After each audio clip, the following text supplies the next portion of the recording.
Blog. তো আজকে আমরা গোপন সূত্রে জানতে পারলাম যে আমরা আজকে ঘুরতে যাচ্ছি। আর আমাদের এই দিকের ভিআইপি রাস্তাগুলো তো একবার দেখো। তারপর অনেক ভিআইপি রাস্তা পার করে আমরা যাচ্ছি এখন একটু ঘুরু করতে। আর এখানে আসার পর মানে কি বলবো, আর এই জায়গাটা অনেক সুন্দর। না থাক, অত ভালো করে বলবো না, না হলে তোমাদের লোভ লেগে যাবে। আর তারপরে চলে আসলাম একটা জঙ্গলের মধ্যে। আর এখানে আসার পর কয়েকটা এলিয়েনের সঙ্গে দেখা হয়ে গেল।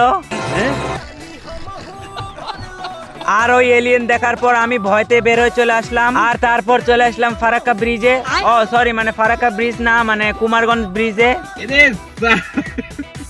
আর এখানে আসার পর বুকে অনেক সাহস নিয়ে নিচে নেমে পড়লাম। আর নিচে এসে দেখলাম যে ভিউটা অনেক সুন্দর। আর সুন্দর ভিউ দেখে আমার সহ্য হলো না, তাই আমরা মোমো নিয়ে একটা রাস্তার পাশে চলে গেলাম। আর খাওয়া দাওয়ার পর অনেক ঝাল লাগছে, তাই জন্য বাড়ি চলে গেলাম।